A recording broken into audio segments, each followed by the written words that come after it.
So today, Be'ez Hashem, I'd like to start a brand new and very important topic. I believe that the topic that we're discussing today and Be'ez Hashem tomorrow is one of utmost importance and has many ramifications for our lives.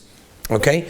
Now, every single person has a direct line to the Rabbeinu Shalom. There's no question about it.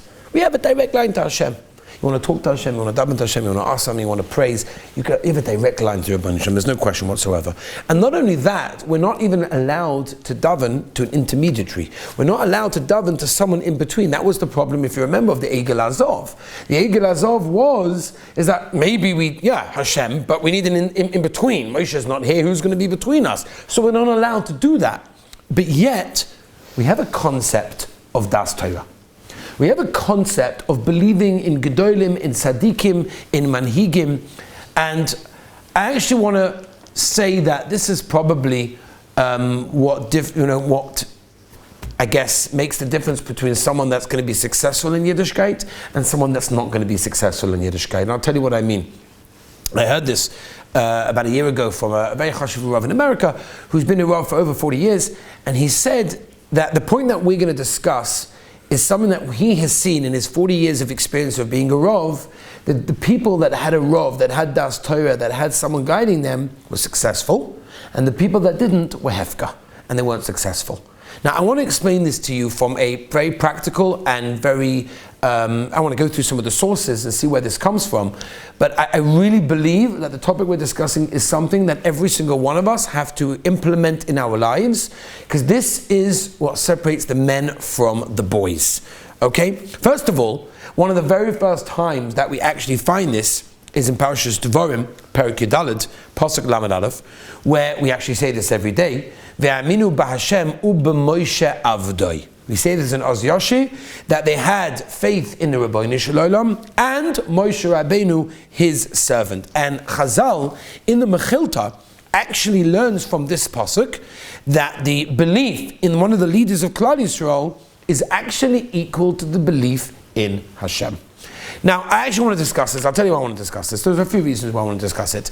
But there is this thing that people believe that, the Gedolim don't really understand our generation. They don't know our nisyonis. Right? I've taken boys to Gedolim, to Rabbonim, for various shilas, whether it be serious shilas, whether it be normal shilas. And sometimes the reaction can be, I'm going to go to the Gadol Hadar to ask him about moving back to Chutz La'aretz. I'm going to go to the Gadol Hadar to ask him about getting a smartphone or about sending my kid to school. What does he know? What does he understand? And it's not really true. Right? As we're going to learn Be'ez Hashem, and I think it's important for us to learn the sugya, to understand this, Das Torah is a metzias, and it's something that every single one of us have to put into our lives in order to have a successful life in Yiddishkeit.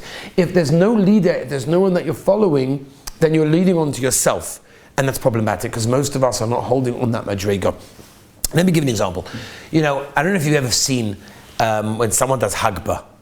Can you imagine a guy does Hagbah? And for example, let's say it's like a Parshas Bereshis, or it's like a Devarim, so it's all on one side, it's like really heavy on one end, or on the other end, whatever end you were talking about, and he starts to wobble, and everyone's like, he might drop the Sefer Torah.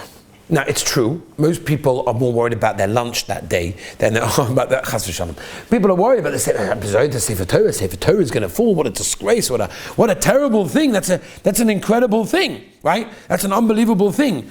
But yet, we all know what happened by the Egel Azov, by the golden calf. Moshe Rabbeinu took the luchos, which were written kaviyachol by the Rabbeinu Shalom, for which there was no replacement, and threw them down when he saw Klal Yisrael doing what they do. That's an unbelievable thing. We get nervous when we see the Sefer Torah wobbling, and Moshe Rabbeinu took the luchos written by Rabbeinu Shalom and threw them and smashed them down. That was an incredible thing. What's pshat? So Tosfos says there's no real makar for what he did. I can't find a justification halachically, says Tosfos, for what he did. And he was defying Aaron. The Medrash tells us that Aaron HaKohen came and the Zekanim of Klal Yisrael came and they said, Moshe Rabbeinu, don't do it, don't throw it. And Moshe Rabbeinu did it, says Tosfos Midaitoi, on his own knowledge, he did it on his own. He defied Aaron, he defied the Zekanim, and Chazal tell us that the Rebbeinu Shem agreed to what Moshe Rabbeinu did. This illustrates, this act of what Moshe Rabbeinu did was the incredible fundamental concept in Yiddishkeit called Das Torah. What does that mean? I'll tell you something that Rabbi Shlomo Heinemann once said to explain what it means, the concept of Das Torah. He brings the Rosh, right? Rabbeinu Asher. We all know the Rosh, the famous Rosh. You learn the back of the Gemara, you learn the Rosh. Often, if you've learned the Rosh will want to say something is halachically correct. And you know what he'll say? He'll say, nearly, it seems to me. Now, what does that mean? Says Rosh Hashanah, you know what that means? That when the Rosh says, nearly, it seems to me, that has more force, more koyach, more strength than something that's in the Gemara.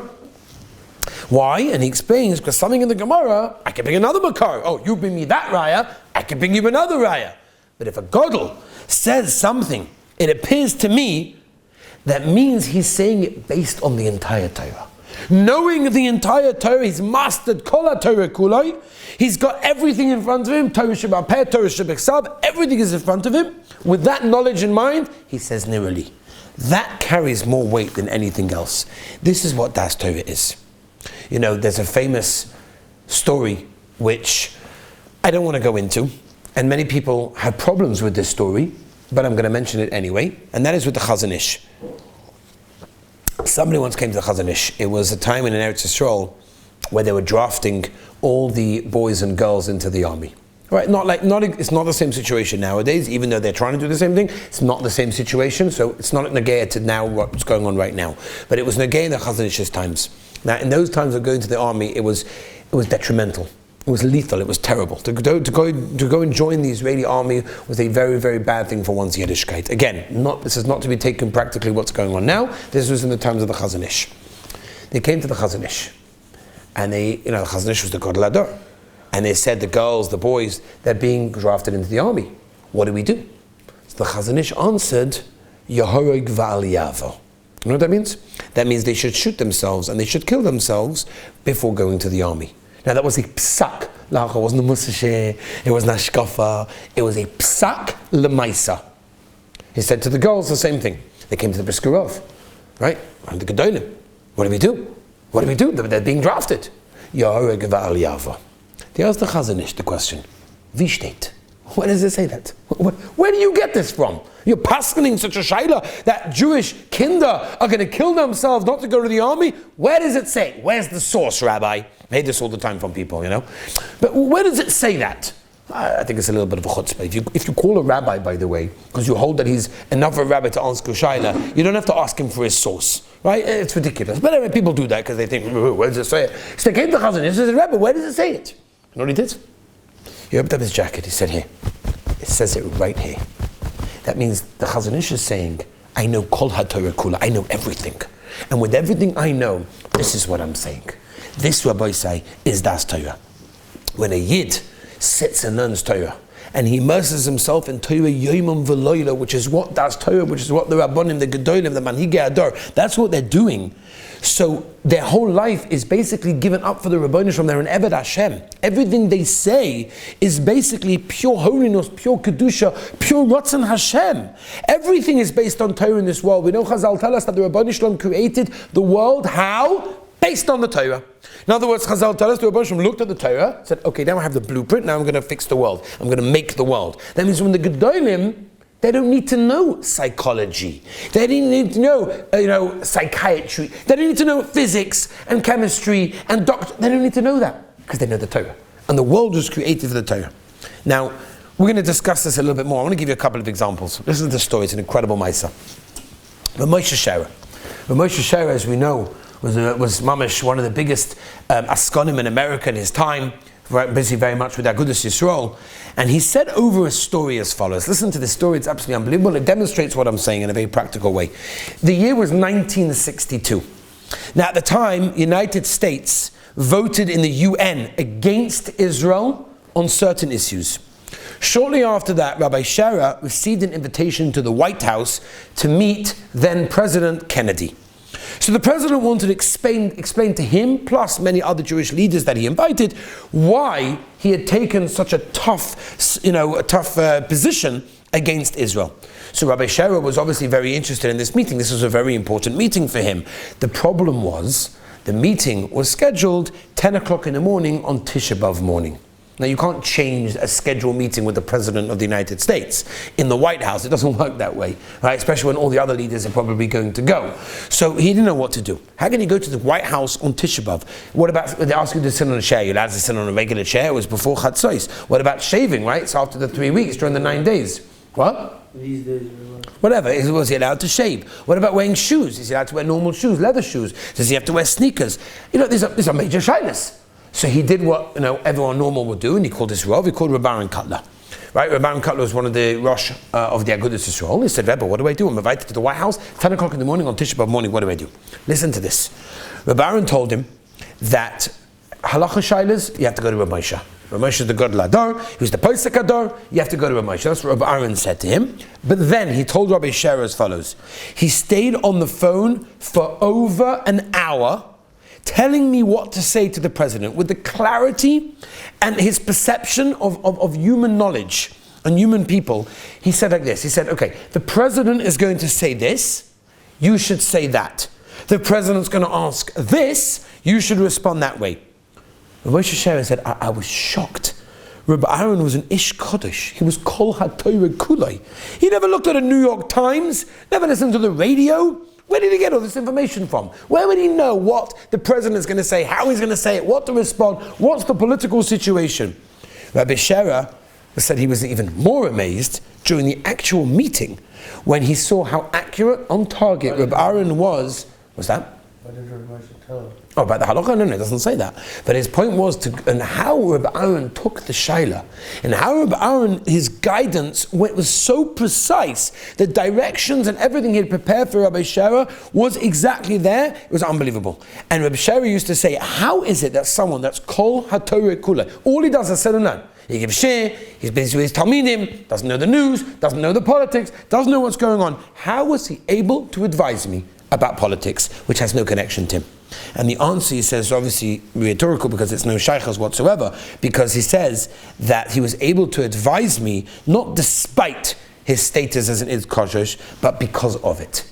When an Adam Gadol is sitting and learning, when an Adam Gadol is Kol HaTorah Kulai, so whatever he says is automatically, that is the Metzias. In other words, he doesn't need to know. People say, how could I get, people used to go to Rabbi Neighbor about smartphones, right? I'm not going into what he said and how he said it. What does he know about a smartphone? He knows about the internet. You think he ever saw the internet? He doesn't need to. The same way the Chazon Ish was able to tell a doctor how to perform a surgery on the brain, having never gone to medical school or studied a medical book, because he studied the Torah. And when you study the Torah, that's what it is. Now, in Obis Rab Nosson, it brings down Talmud Torah chaviva lifnei hamokim. You know what that means? That Talmud Torah is beloved in front of the Rebbeinu Shalom. And if someone learns Torah, says the Obis Rab Nosson, he's Yoidea Das Hashem. He knows, whatever that means, the wisdom of Hashem. That if somebody learns the Torah, he becomes someone that everything he says is based on the Rebbeinu Shalom, and he understands to a certain extent how the Rebbeinu Shalom directs the world.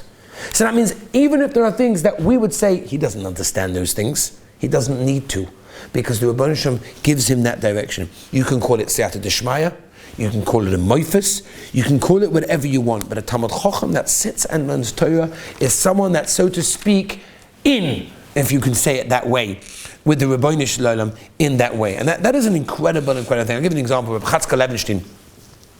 He was known as the Moifes Hadar. People used to call him the Moifes Hadar. He was unbelievable. Very, very special person. He guided the yeshiva from Europe to China. Right? He took everyone to Shanghai. The Meir Yeshiva famously went to Shanghai. It was he who directed them. Right? He would say, okay, we can go today. And they said, okay, should we go now? No, we have to wait another day. He seemed to know what was his. And the people were like, how can you make such a mistake? They always listened to him. One time he said, one said, okay, we have to go right now, otherwise what's going to happen? And he went, the whole yeshiva moved, and there was a bomb in the building that affected the whole building crushed. It was unbelievable how he was able to guide the Meir Yeshiva from place to place in safety. How did he always know? Right? No one knew the answer. Somebody once came to him and they confronted him and said, how did you do that? Sometimes that looks like you're endangering the whole yeshiva. Sometimes you're saving the whole yeshiva. How do you do that? He said, I don't know. I don't know what to tell you.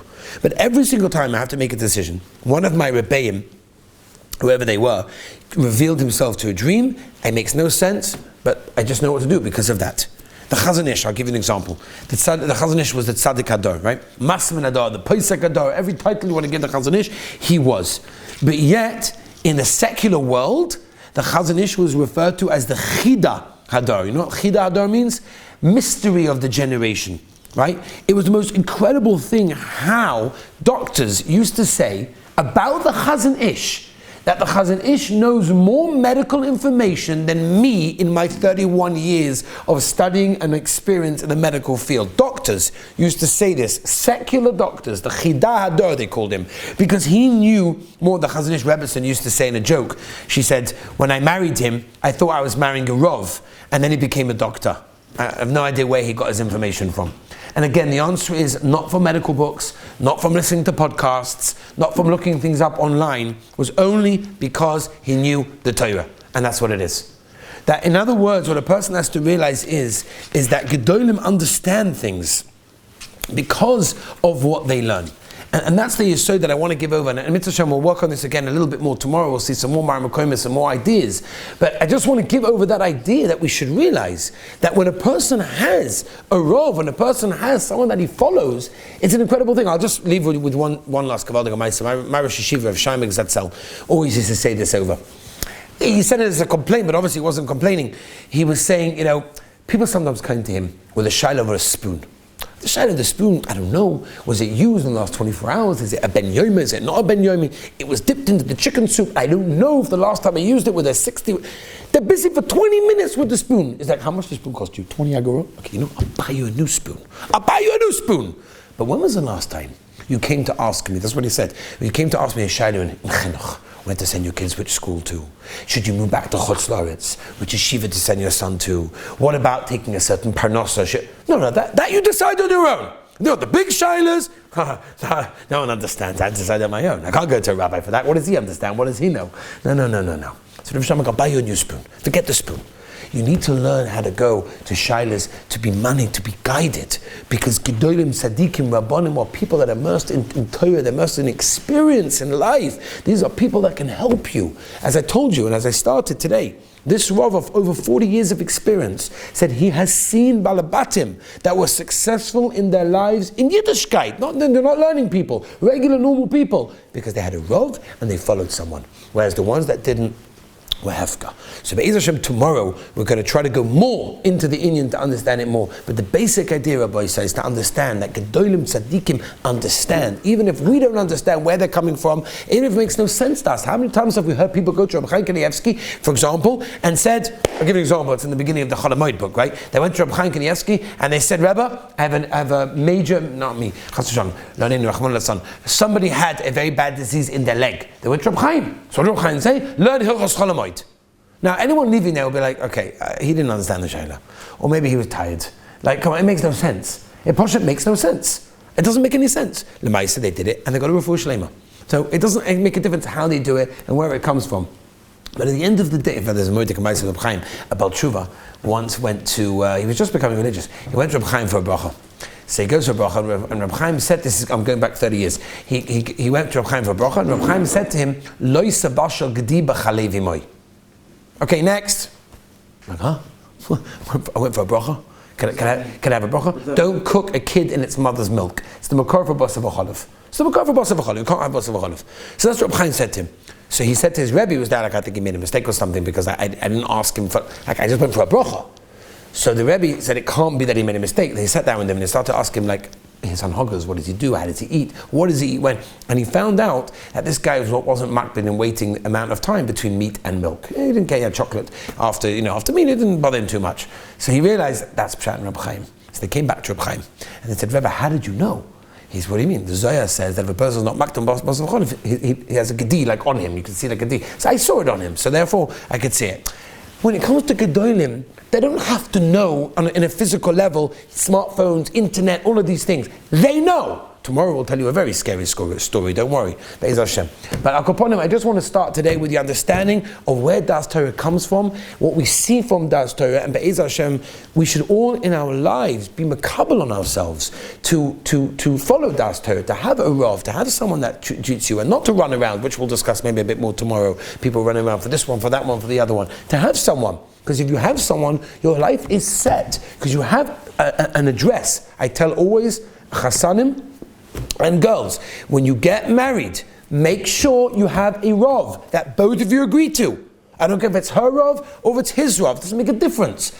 A Rav that both of you agree to. You have a shaila, whether it's an halacha, whether it's an ashkafa, whether it's in shalom bayis, whatever it is, you go to the Rav. This way, no problem. Why? You have a disagreement? No problem. We go to the Rav. You know how many things it could say? Business. You take a partner, we make a thing. You know, we're going to go have any disputes, have any shilas. We're going to Rav A. He's going to be our Rav. We're not going to dispute him, whatever he says we're going to listen to. Do you realize how many heartache you can save? Oh, machlokes, there is so much machlokes going on in the world. Imagine if they were taken upon themselves a Rav. You know how many situations that are going on right now of people that don't have a Rav in their life and they are suffering. Because they think, what does a Rav know? You think a Rav knows? You think he understands? Let me tell you something. Any Rav that's busy with people, that's dealing with people, will have many, many years of experience of where to do, what to do, and if he's a big enough guy and he feels himself not big enough, he'll send you to somebody else, whether it's a bigger Rav, whether it's a therapist, whatever it may be. But our yesod should be that we have a Rav, we have a Das Torah, we have a money, we have something. It could change our lives. Be'ez Hashem, tomorrow we're going to continue the subject.